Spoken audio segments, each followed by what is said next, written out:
Hey everyone, welcome to this video. Today I will be talking about Amazon PPC reporting and PPC for variations, products with variations. I'm Sean Smith from ppcamsaccelerator.com, and before we get started, please click the like button. It really helps with my video and the YouTube algorithm. Would be much appreciated. So let's dive right in. So what I have in front of me is the reporting. So the first part of this video will be the reporting. The second part will be the variations. So you see this is a weekly tab and a monthly tab. So I pull data on a monthly basis, on a weekly basis, and I want to just go over how I look at things, like what I'm looking for when it comes to performance. I really favor these days, I really like looking at spend a lot, because our PPC spend on a monthly, weekly basis is absolutely crucial to our financial success, right? Because we need to see, are we spending more? Are we spending less? How is that affecting the top line and profitability as well, given the current climate, inflation, all that stuff. So I'm just more aware of spend. Sales, of course, PPC sales. So we've got spend, we've got sales. So this is PPC spend, PPC sales. Cost per click is a huge one for me. You can overpay for a click. Yes, you can, because I can see a picture in my head of a specific SKU that I am managing, where we went really aggressive for, I think it was about a month, and our cost per click went up along with our ACOS. And then I started dialing it back because the test did not yield the results that we were looking for. And so after that, our CPC went down. Your cost per click can go down. It can go down. You can overpay for clicks. You have to understand that. That's something that I think a lot of people are sleeping on. You've got to really optimize those bids, and it's a big part of it, man. It is because that CPC, that ad auction is not clean, right? It's messy because of how much technology's in there and how many people are bidding on it. Conversion rate is another one I like to look at as well. I do like to look at conversion rate because it usually interplays with like ACOS a lot. When conversion rate goes down, ACOS can go up. So I like to look at that. We can see that as this was 14% conversion rate, 26% ACOS, 10% conversion rate, 32% ACOS. So we can see how conversion rate, and the CPCs are even higher over here than here, right? But since the conversion rate's so much better by like 4 points, the ACOS is still better. So you see how those metrics interact. Now this data is pulled from the Campaign Manager. This is all advertising types. Couple variations of reporting you can do on top of account level is you can do by ad type and by specific SKU. If you have a lot of SKUs and a lot of brands and you're working with large accounts, you can do it by brand as well. But I'm going to go over how I do that, a workaround. Rather than pulling reporting manually here, I'm going to show you how I do that. I'm going to tell you how I do that with Campaign Manager.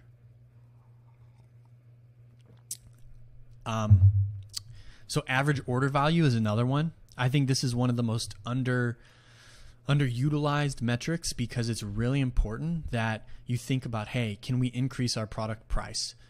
Can we launch a product that is more expensive? Because the higher your average order value, generally, the better your ACOS is going to be, given that profit margins are strong. Total sales, of course, we look at total sales.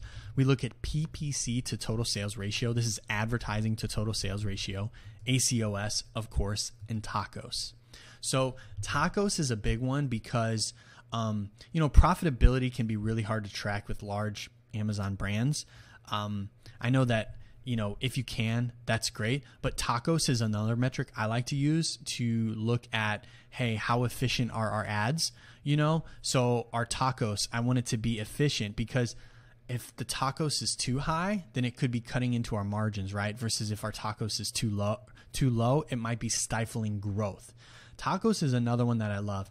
And for those that don't know, TACOS is advertising spend divided by total sales. You can see that here. You can see the formula.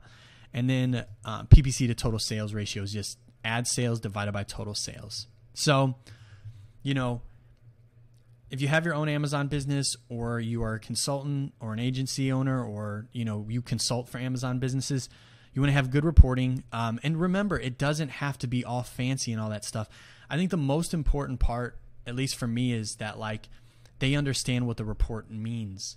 And so making sure that you explain, hey, what do these numbers mean and how do they interact with each other? Because these data points tell a story, right? These data points tell a story of how everything is going on a weekly basis.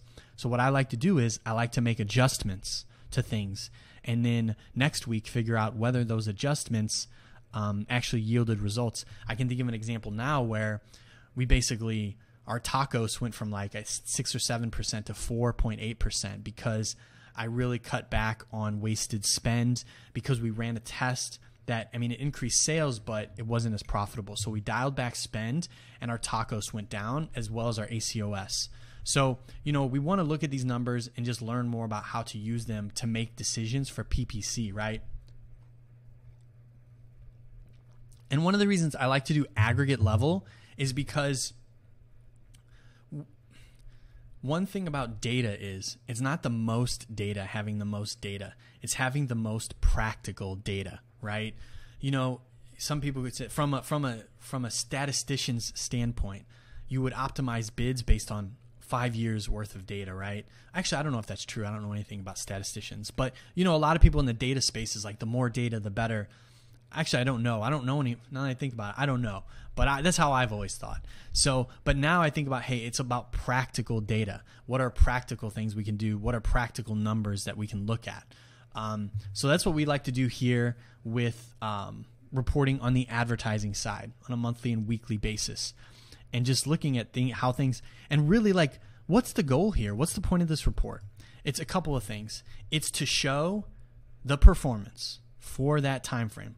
But number two, it's to tell you whether or not the changes that you're making are yielding the results that you want, right? So, if I want to cut spend and I make some adjustments to cut spend, and next week my spend is a lot higher, then I know that my systems didn't work, and now I've got to tweak my systems.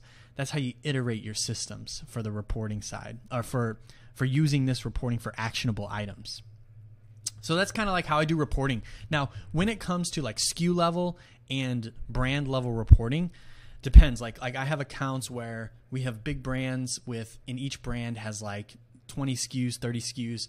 And so what I do is I'll create a portfolio for that brand, and then I can see in the portfolio, that's like reporting right there, right? And I tell my clients how to use those portfolios. Hey, if you want to look at how the brand's doing, click here.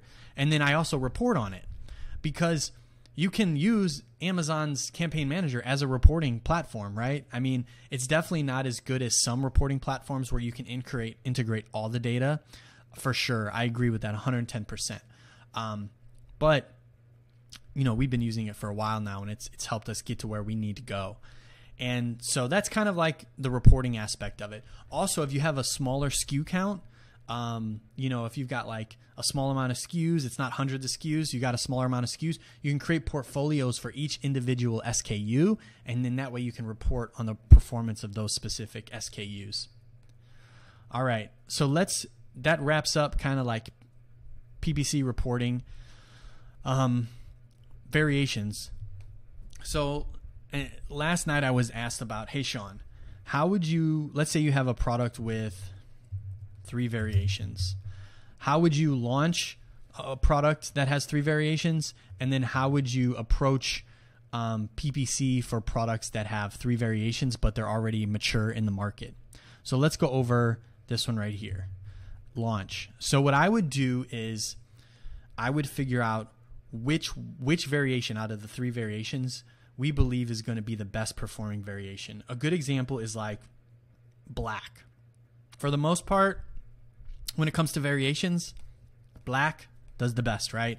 It's not blue, it's not purple, usually, right? So like what you would want to do is, and my approach is very like, we're trying to increase the probability of success. So I would focus on, hey, if we're launching a product with 3 variations, let's focus on the one that we believe is going to perform the best. And we should know that, right? The person who Did the product research should already know this. So let's say it's the black version. Let's launch the black version, right? That's it. And what it does, it cuts out on your initial expense, because you know how a product can fail, right? You can have a product fail. Well, if you only launch the black version and that's going to be the best one and that one doesn't do well, then the likelihood of the other two doing well is very low. So it allows you to save money to test whether or not this is going to be a good product. So, I would launch, with a budget, $40 a day or whatever your budget is. That's something you need to determine. And I'd basically create only sponsored products. I would do, personally, I like to use exact, phrase, and broad. Depends on the product. I would try to focus on longer tail keywords if you can. I would do a product targeting as well to target my competitors and myself and your other variations, right? So that way we have a complete kind of like portfolio set up, and then see how it performs, right? If, I always say 100% or less ACoS is good on launches. So, if after a week or two, the black version, the best version, is doing well, or 3 weeks or something, and you feel like it's got enough momentum, you can look into using the second best one and testing that out gradually. Don't go all in with it, right? Because it's probably not performing as well as the black one. It most likely won't generate as much volume. So, and you can decide if you want to or not. If you want to be super more conservative, you can just continue to run ads for the black one, and after a longer time period, once it's more mature, then roll out the second variation, or you can be more aggressive and roll it out after a few weeks once that one's doing very well. So that's how I would launch the, and what are you looking for? You're looking for ACoS to go down, right? You want ACoS to go down over time because of reviews. Now, for a situation where you're having 3 variations, and remember, this number 3 is very arbitrary. It could be 5, it could be 10, it could be 15. The principles are the same. So if you got 3 variations, what I like to do is I like to do an audit on the business report. I like to look at the last 30 days to see what total sales are for each variation, right? And there are a couple scenarios. Scenario number 1 is all 3 variations have the same amount of sales, right? And the second scenario is that, one variation has 70% of the sales and the other 2 variations, are a rough split for the rest 30%. It just has more volume.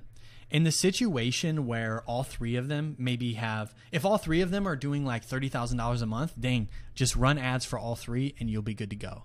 But if all 3 of them are doing like $3,000 a month, then you have to be more strategic with your keyword research. Use longer tail keywords, lower volume keywords that are very specific to that product, because you can do it. You can do well with PPC, but you can't bid on those broader keywords. To whereas if you have one, like SKU number 1 is 50,000, and then SKU number 2 is 8,000, and SKU number 3 is 5,000, then the first SKU, you could probably test a lot of keywords and they'll do very, very well. Towards the second and third SKUs, you're going to want to use those longer tail keywords. I probably would launch the first one first, or not launch it, but like I would focus my energies on getting the advertising dialed in for that first high volume SKU, and then focus on the other ones. But I would have a different strategy for them. For the ones that are high volume, you can bid on those broader keywords, right? Because they've got more velocity and they'll probably do well. But with those slower volume ones, you might want to use a smaller keyword set, more targeted, longer tail. All right, guys. Hope you enjoyed this video. If you did, please click the like button. It would really, really help me out a lot. And if you want to work together, if you're interested in my Amazon PPC program and mastermind, I will leave a link in the description to schedule a call with me. All right, guys. Thank you so much.